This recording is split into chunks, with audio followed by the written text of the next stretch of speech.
Hello, everyone.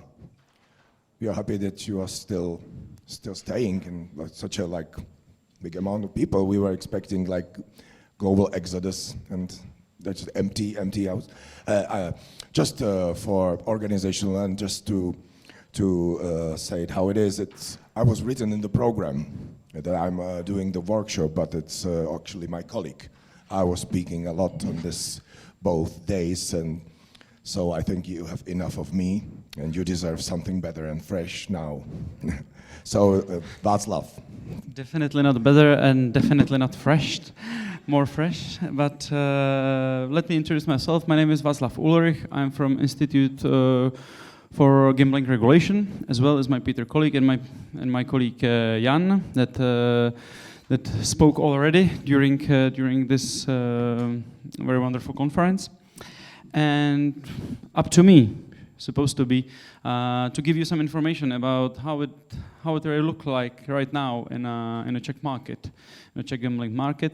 So perhaps we have some possibilities how to manage this. Thank you for coming. How to manage this workshop, so-called, so we can give you perhaps a short overview about what's going on right now on the Czech market, and perhaps I hope that you would have some more detailed questions about what does really mean to operate gambling in Czech Republic. So let's start with some small numbers, because I believe that it's always interesting.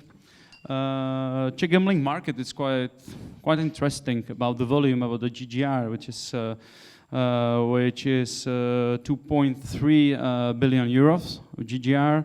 On tax, it means it was also very significant number. 17 billion of Czech crowns was encased for the state treasury, which is, from my perspective, very significant number. As you may know, we have very strong, or we had, and we still have a very strong land-based market, which was like 20,000 slot machines, more than 400 casinos. And also, online marketing is still increasing, because right now we have 25 online operators, mostly online slot machines, but also all type of products with small exceptions. As my colleague Peter and Jana is discussing also previously, during the last year there was very significant changes on the Czech gambling market. Especially there was a very significant amendment of the Gambling Act, which touched almost every single part of the operation of the gambling in Czech Republic. If it would be interesting for you, we can give just a few bullet points about what was changed in Czech regulation. First point was the change of how was considered the online illegal gambling in Czech Republic. It means transition from the targeting, when only the pages who were targeting the Czech players was considered as an illegal one. But now it's just the accessibility of these pages. It means every single online operator whose product is accessible on the Czech territory is considered as an illegal one, and it's up to the Ministry of Finance or the Custom Administration to proceed with the fine or to put these pages to the blacklist. Second significant changes is definitely a new type of game. So live dealer games should be permitted. We hope that very soon. And with all the specific regimes, meaning the studios located only in Czech land-based casinos, and also we can consider it as some special Czech solution when it comes to the live dealer solution. And everybody of us is still hesitating how it will look like in a real practice, meaning licensing, certification, and the operation itself, definitely. Third part, also very significant and very important for any stakeholder operating in Czech Republic, is bonuses restrictions. From the 1st April, from the 1st April will come into the force the part concerning the bonuses restrictions, especially the ban of any tournaments in slot games or any other type of competition related to the slot machines and slot games online based on the comparison of the frequency of the playing, high stake, or the winnings of the players. The other bonuses restriction, this is the most significant one from our perspective. The other restrictions, meaning, for example, that every single commercial communication of the bonuses must include at least the basic information about the condition of the bonuses, will make definitely the advertisement quite specific. And also there will be also another limitation concerning the competition, not only for the slot games but also for the other type of games. Fourth, very important part, which is changing right now, is update of the licensing regime. The Ministry of Finance added new level of the license, not only the basic one for the concrete type of game, but the general permission for the operator called the initial license, which will, during the procedure of this initial license, Ministry of Finance will evaluate the corporate condition of every single operator to say, okay, are you allowed to operate any type of gambling? This initial permission is timeless, more or less, and Ministry of Finance will regularly re-evaluate the conditions if the operator is really able to operate the gambling. The fifth point from my side, so-called some operational updates, and there is so many operational updates that I will just choose the most significant one. Perhaps the first would be the decrease of the highest stake in online slot machine, online slot games. Until now, it was the highest stake was 1,000 Czech crowns. From the future regulation, it will be just 500, so the half. In fact, this update is not really enforced because the current operators that were entitled to operate before under the old regime are still entitled to operate the 1,000 slot games until the end of the April of the next year at the latest. But if they decided to switch to the new regime, for example, to add live dealer games, they must also switch all the games from the 1,000 high stake to 500. So I believe that more or less, or I think that very soon we will see that all these changes on the market. Another operational update is definitely related to the self-protective measures and the protection of the players, where the panic button will be inherent part of any platform. Panic button that will allow to players to self-regulate, to self-exclude from any type of the game link, more or less, for 48 hours, or can be used also to be self-excluded for well. This panic button will be connected to the register of excluded person held by the Ministry of Finance.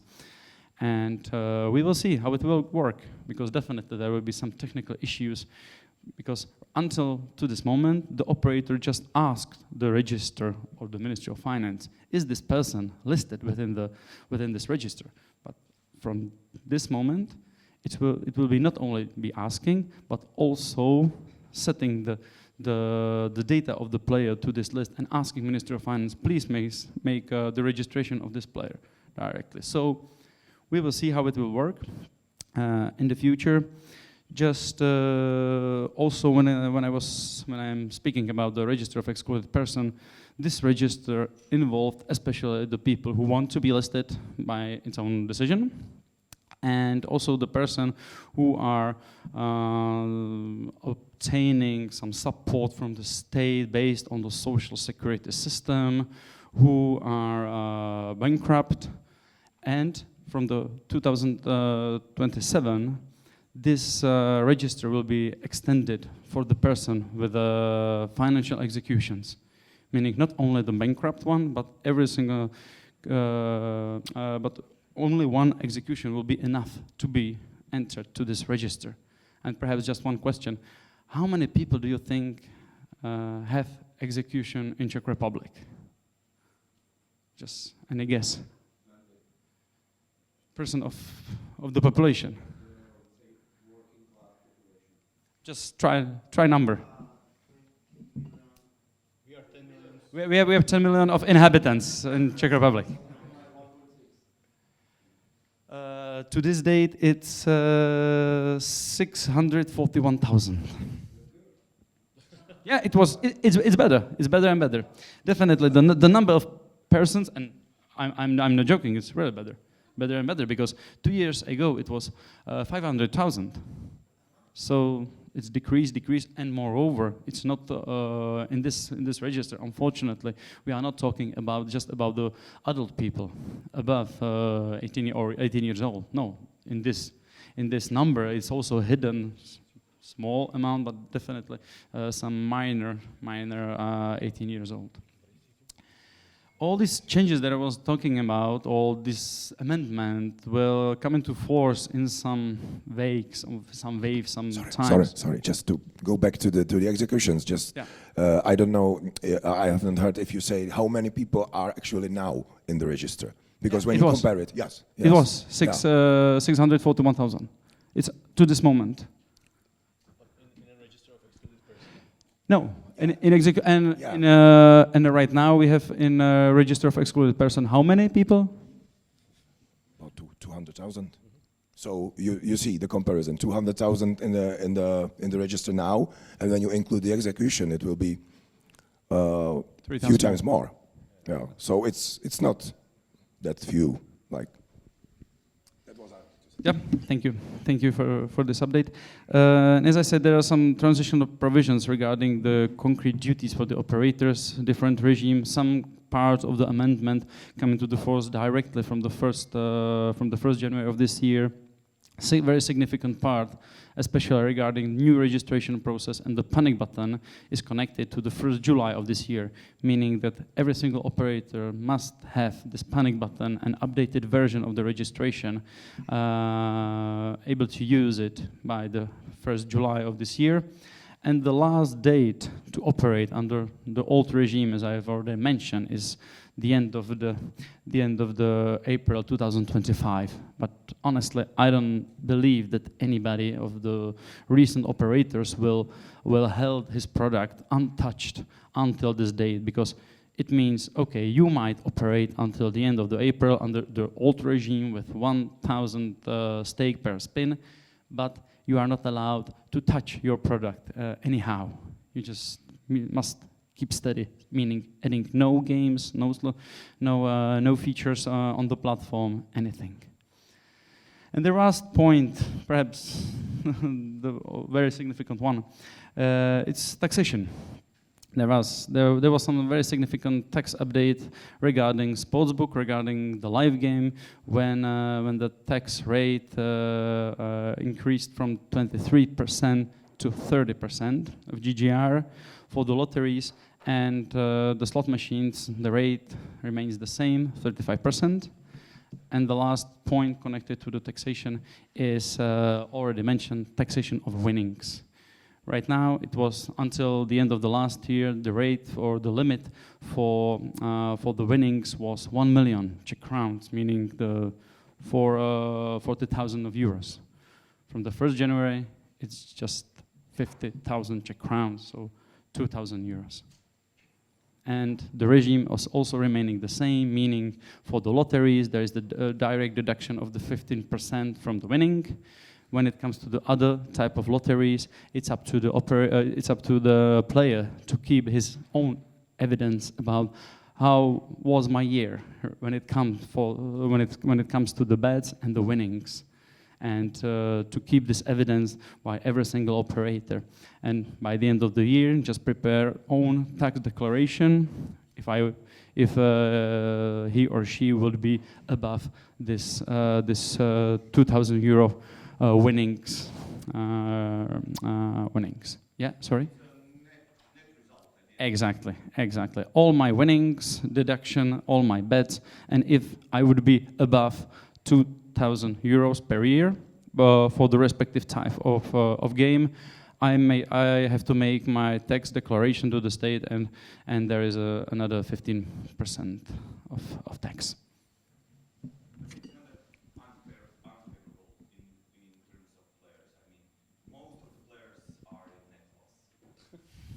But yeah, more or less. But I think it will be very hard to administration of this tax, because you can be in loss with one operator, but then you can hit, for example, in sportsbook, you can hit very some significant winning, and you must take it all together. And for my perspective, the number of tax declarants or taxpayers regarding the tax on winnings will definitely increase, because 1 million, it was definitely very, very hard to reach, but 2,000 euros, it's quite easy. Definitely not. that's what we were talking to Ministry of Finance when and to MPs and other stakeholders during all the procedure, that we said, no, this really make no sense. You are just also illegal market making stronger, because there is no such obligation. You will not be able to administrate this tax. How you will control it? On the other hand, to be honest, for the state, it can be very easy to control it, because thanks to the huge system of the Ministry of Finance detecting or collecting every single data about every single spin and the activities of the player, sooner or later they will use this tool to say, okay, just give me the overview of this ID and how was his or her year. And the result, if it would be above the 2,000 euro per year, it's easy to say, and to go to the financial administration to say, okay, did this player present tax declaration or not? So let's start control. Yeah, sorry.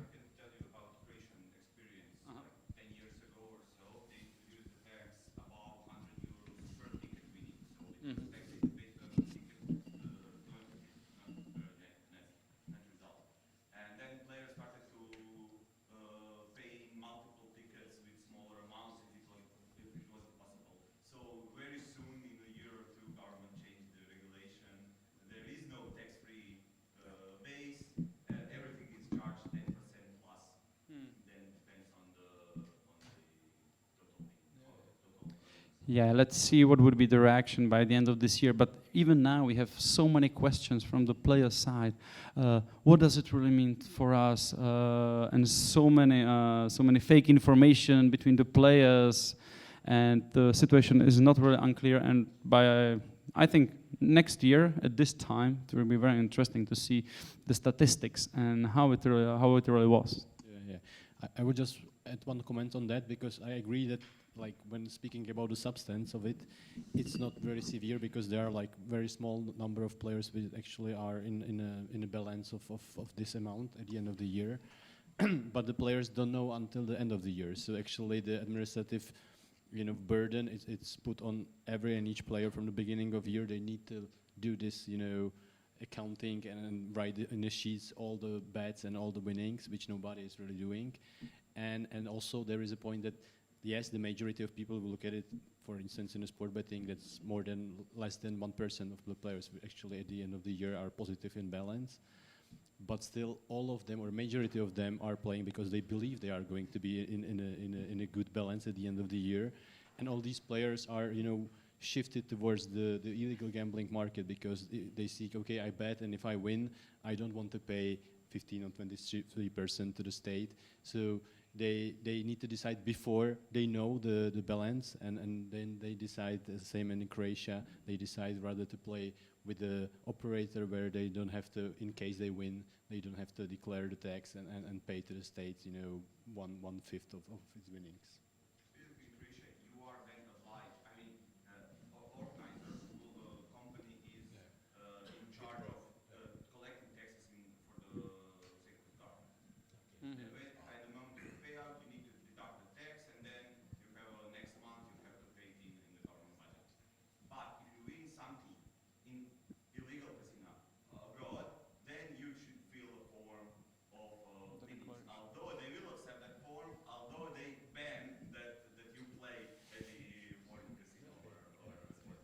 Money is more important than compliance. Yes. Okay, please.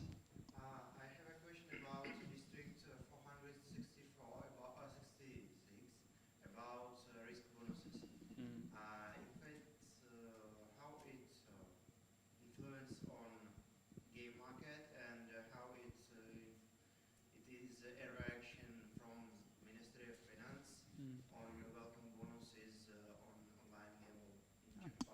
Thank you for this question. That I would like to mention, because 1 year ago the situation of this draft of decree was quite different, because there was a mention about the entry bonuses, and there was also the time limitation for the possibility to use the bonuses. There was at least 24 hours of delay. It was the draft. It was the draft. It was valid. I don't know, a couple of months or moreover, almost until the end of the process of the adoption of this decree. But by the end, the situation is really different, and is how I describe it. So there is no limitation of entry bonuses. There is no time limitation for use the bonus offered by the player. But on the other hand, the slot tournaments or slot games tournaments are completely banned. For the competition in other types of gambling, there is a limitation of the stake of 1,000 Czech crowns per calendar day. And another significant limitation, more or less, or how it's considered, is also the ban is it's prohibited to offer the bonuses and in same time to limit the withdrawal of the account. Meaning, for example, I give you some bonus, but you are not allowed to withdraw any of your money from the account. So this practice will be prohibited. According to our direction of the market, for example, regarding the tournaments and slot games, actually nobody was really surprised. And more or less, I think the market is more or less ready. I think that the entry bonuses and the time limitation of a possibility to use the bonus would be more significant for the stake or for the operators. On the other hand, it's the fact that the bonuses are not regulated by the Gambling Act, but by the decree of the Minister of Finance, makes the stability of the market a bit hazy, because until right now, Ministry of Finance can decide it at one moment to say, I don't think this type of regulation work, and we want to ban entry bonuses, and let's make this time limitation, or let's ban completely all the bonuses. I hope that it will not happen, because it will not be helpful to anybody. But yeah, the stability of the market, it's now just waiting. And perhaps also Ministry of Finance will just evaluate, okay, so we set some limits, we set some basic rules, and how it will look like in the future, it's up to us, your dear operators, dear affiliate partners. And if we will not be happy, we can easily in 1 to 3 months or somehow to adopt this amendment, and there will be new rules. So the situation is how it is. Even during this process, there was a significant development. And even the fact that there was some delay, because the decree came into the force basically in 1st January of this year, but there was a transitional provision, transitional time to 1st April to adopt, to also, because it was also one of our points when the decree was adopted. From the Institute, we say it's not possible to do it. The systems are not adopted to new rules, because the last version of the decree was published in mid of December of last year, meaning, okay, you have 2 weeks to update your system, to update your marketing programs for the new rules. So that's why there is this transitional provision, and we'll see after 1st April, very, very soon, how the market will react. I just want to add also one point. Is it true that basically what we get the comments from the industry, the main opposition against the draft proposal of this amendment was that is in this decree, it's not in the law. So the stability of the regulation, it's very weak in this moment, and therefore the predictability it's limited, because Ministry of Finance can anytime come and change the rules. So that's basically the main opposition against it. When it comes to the substantial, I think the outcome was accepted by the market at the end of the day, because for them it's very important that all the rules are like it's level player field, meaning that all the operators will follow the same rules when it comes to the bonusing. So for them, it's even maybe good to have some rules in place to say what's allowed and what's not allowed, but they will definitely be more happy if they would be in a law rather than in secondary regulation. Especially in the situation that the ministry is kind of an unexpected. That what does this mean? That 1 month they will make the proposal, okay, we will ban entry bonuses and we will make this like time limitation. After 2 or 3 months, no. Going back, we will leave the entry bonuses and this, and we will restrict these kind of like tournaments and so on. And where is the analysis? What for? Yeah, just to make it clear, what's good that the Ministry of Finance is not allowed to make it like in one moment, because to adopt an amendment of the decree, it means to have some commentary procedures between the ministries, between the stakeholders. Therefore, there must be some draft, there must be some consultations, but anyhow, it still can be done much more easily than to adopt an amendment of the act, meaning the whole legislative procedure within the House of Parliament and so on. Yeah, sorry.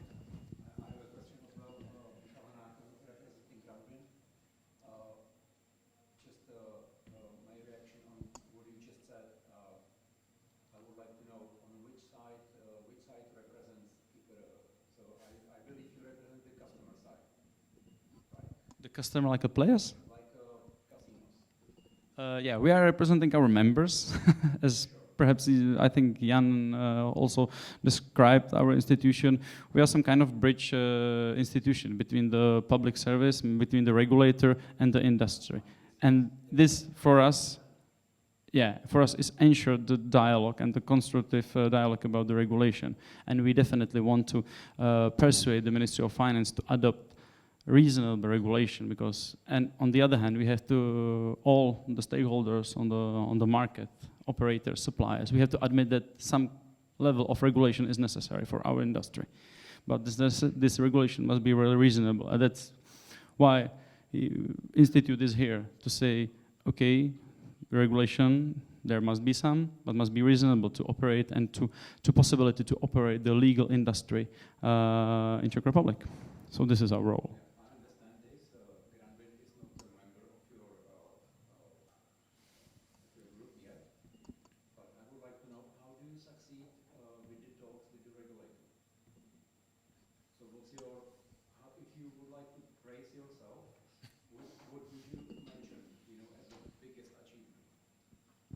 Achievement.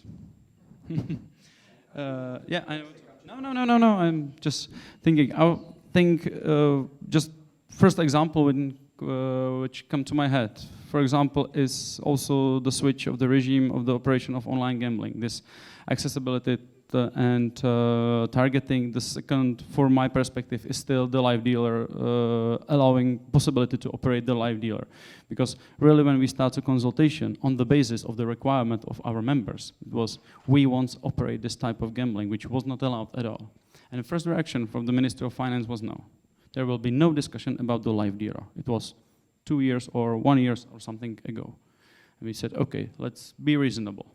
There is significant reason to allow this type of gambling, and we start the discussion. We start to present the data, statistics, how it will work, how it's possible to ensure the operation in a way to be comfortable for the regulator to have it on the market. And by the end, okay, we can say some way Czech solution. There is not 100% perfect. But it's possible to operate this gambling, and we just opened this possibility.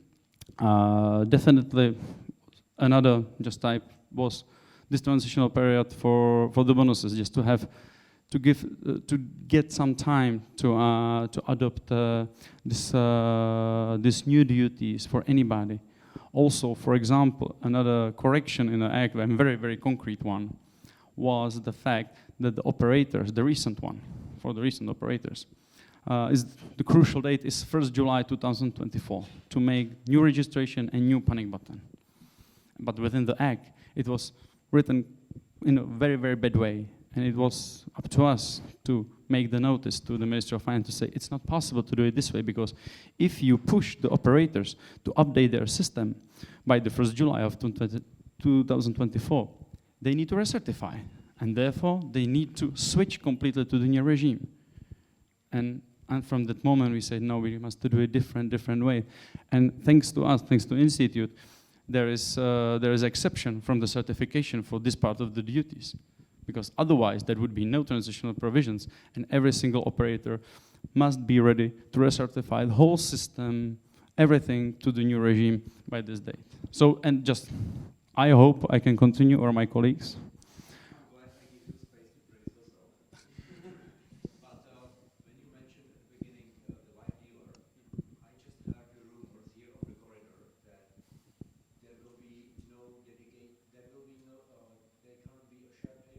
Can be, and thanks to Institute once again, because the first version was just one table, one operator, and it said, and we had a very concrete discussions, I think, inside the Institute, because it wasn't anonymous decision of the members to say, okay, we want to share tables because some operators thought, oh, it could be interesting for me just to have it for myself, from my casino, and to use it for myself.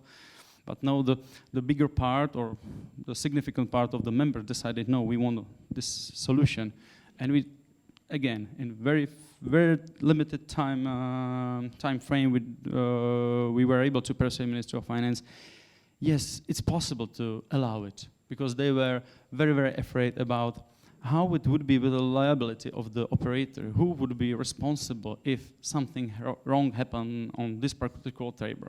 How many operators would be, who would be the responsible one? And we said, anybody of these operators must admit the risk that if the croupier, if the dealer make mistake, or intentionally or not, it's up to you all, because you all are sharing this one table and this stream. So this possibility is, will be allowed. Thank you. Yeah, basically, I would just add, like, more in a general term, what is the biggest achievement of the institute is actually that we are part of the drafting the law. So before there was no such a thing as consultation with the industry. So because we have like experience to be ex-regulator, so we know it was very tough, to discuss the industry, because there were several associations, several companies, and it was even impossible to have like dialogue which is structured. So once we established the institute, we try to put all the market together. So currently we have 35 members, 95% of the legal market in the Czech Republic. And not only the Ministry of Finance, but also the MPs and politicians and custom office and tax office, they have one partner, they can have a dialogue. And for the Ministry of Finance, while they were drafting the law, it was actually proven that it's effective, because it was not like before. Before it was, they will draft it, secretly in their room, then they will set it for commentary procedure, and they will not accept any comments afterwards, because they already have the draft. They already have idea how to do it. But currently, what Václav was describing, it was like, I would say, like unofficial discussion with the regulator. Even before he drafted the law, they were drafting the law, and they come to us and they said, okay, hey, we are this idea, what do you think about it? Do you think it for the market will be acceptable or not? Do you think, what are the, in practice, are there any like shortcomings we cannot see? And that was the biggest advantage, that we have chance to have a dialogue with them and to discuss with them even before they make the first version of the draft. We are not saying that they accepted all our ideas, definitely not. But at least we know what they are planning, and we have chance to deliver some messages from the industry, and they listen to us. So that's the biggest achievement, I would say. Just to be precise, when Jan is saying we, that doesn't mean like we, like Andrzej Hola, Petr Kozák, and so on, but we always like asking all the members about their point, how they are looking at the proposals. It's not our, we don't like push our opinions. It's just the member. The member. We decide. Yeah. Still, we are still an association, and I believe that any association is as strong and as active as their members are. Because without the feedback from the members, or the reactions, or the ideas, we are not here just to present, as Peter mentioned, our thoughts and our ideas. No, we need the support from the members very significantly. Yeah, sorry. I believe it's a question which is will be decided for a long time. But I have a question about buy feature, buy spins. It's a feature which is work that a player can buy, for example, there's 10 spins, and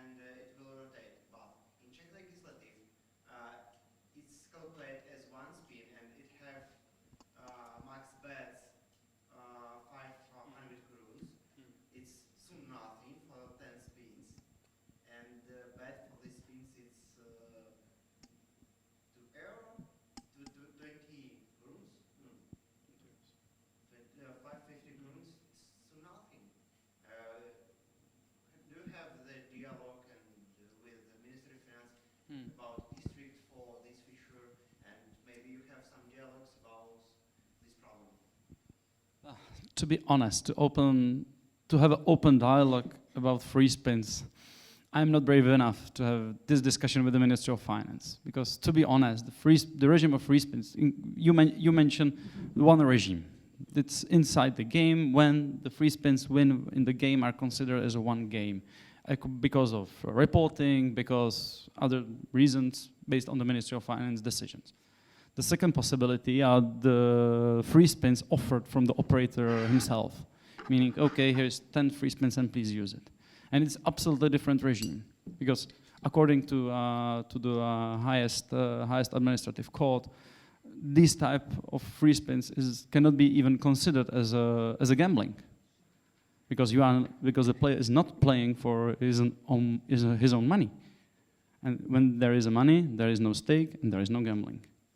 So, and to go further to this discussion, how it should be reported, how it should look like inside the game, if there is any eventual possibility to increase this amount, because the reason would be, okay, let's increase again the amount of the one stake. I wish it could be possible, but on the other hand, we can see what happened if Ministry of Finance decided in this commentary procedure to increase the highest stake in the gaming halls from 100 to 200. There was so significant wave of against votes from the Ministry of Social Affairs and other stakeholders waiting just for this opportunity to say, you want to increase for 100 Czech crowns. It means how many? 3 euros. For 3 euros, you want to increase this amount. It's not possibility. Please, let's decrease the highest stake for the online. And let's do it to the same level, from the 1,000 to 100. It was one of the proposals of the Ministry of Social Affairs to do it this way. And hopefully the Ministry of Finance there was very strong political influence and political pressure to make some changes. And to be honest, we were a bit afraid that it can be even worse than 500, because the discussion was very, very strong and just politically motivated. It was no reasonable discussion. It was just to obtain the political points that we make some stronger regulation, and we are fighting, we are protecting the players, and so many reasons that you know from any other jurisdiction. As we heard the Balkan states, it's everywhere the same. So yeah, basically it reminds me also, like, back to your question. So basically, the success of what we are doing, it's not actually what you see in the law, but what you don't see in the law. So basically, if you look at all the ideas that were like promoted by other stakeholders, or which were the idea of the politicians, which was really like there was a kind of chance they are going to end up in the regulation.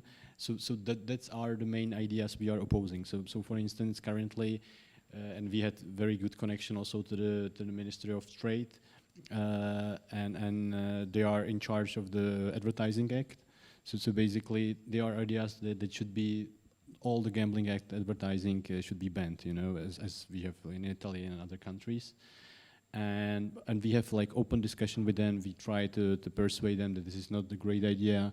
And from yesterday, we had an email from the director of this department, which is responsible for it, and he said, okay, the draft will be sent to the commentary procedure, and there will be no limitation on Gambling Act, on gambling advertising. You know, so basically, it's not always what you find in the act, but more on what you don't find there, and what was threat, it could end up there. So that's what we are trying to do. Is not only once it's proposed to oppose it, but to be part of the discussion even before then the draft is proposed.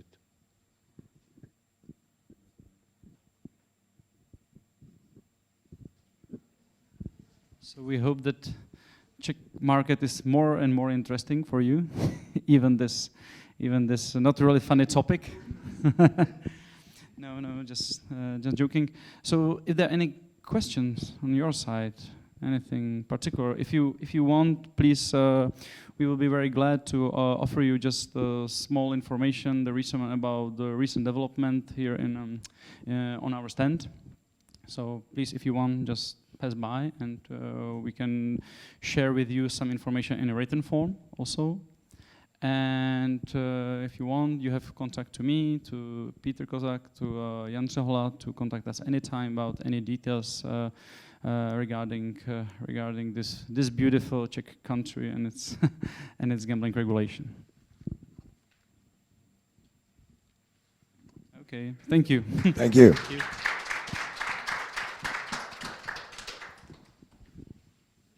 Thank you very much, guys. That's a wrap for today. Don't forget the after party at 7 p.m. Get in your mood for jazz, because we are going to have a really nice event going on.